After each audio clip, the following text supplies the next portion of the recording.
So how can you speak to someone if you have the grammar and vocabulary? Now, I guess this is really, really common, and I understand why. It can take a lot of confidence, or it can knock a lot of confidence out of you if you try to do something and you feel like you are made to feel foolish, or you're made to feel like you cannot do something.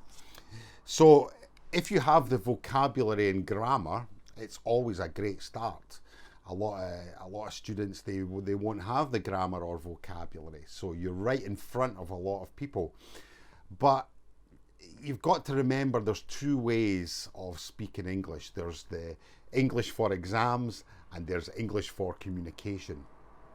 Now, obviously, to be good at anything takes a lot of practice.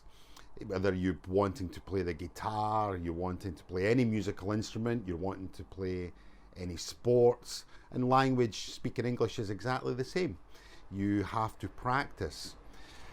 And I'll tell you, one thing I used to do when I was learning Spanish was I didn't really have the vocabulary or the grammar. I did a little bit, but not a lot. But I knew that I just wanted to speak.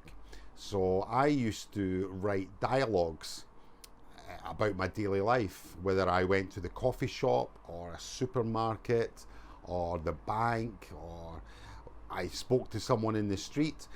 I would have dialogues prepared. I would sit, take an hour in the evening, whatever, and I would just write conversations.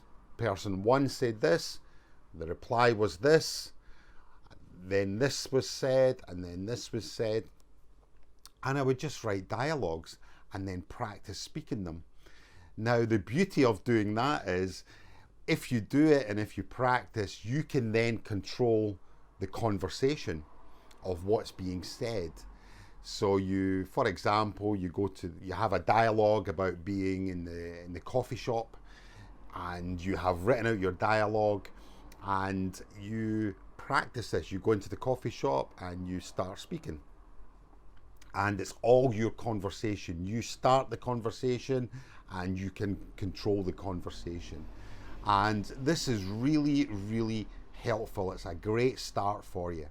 Once you start doing that and you can practice doing it, you can then increase your English. Your confidence will grow, and you will be able to control many other different situations. So what I'm trying to say is, if you have English, if you need English for something, what's the reason for it? And then start writing dialogues of where you will start speaking English. Just write dialogues and then practice those dialogues. And the beauty of doing that is you can then take the conversation on different roads and different paths, and then you can be prepared for any answer that's going to come back from any of the questions that you ask. So that would be what I would suggest to you. Start writing dialogues, practice the dialogues for whatever situation you find yourself speaking English. Practice it. Practice makes perfect, and then take it from there. It's not going to happen overnight, but with practice you will get there. So hope that's helpful for you. If you have any more questions, then please, just send me a message. I'm more than happy to help you. So, bye for now.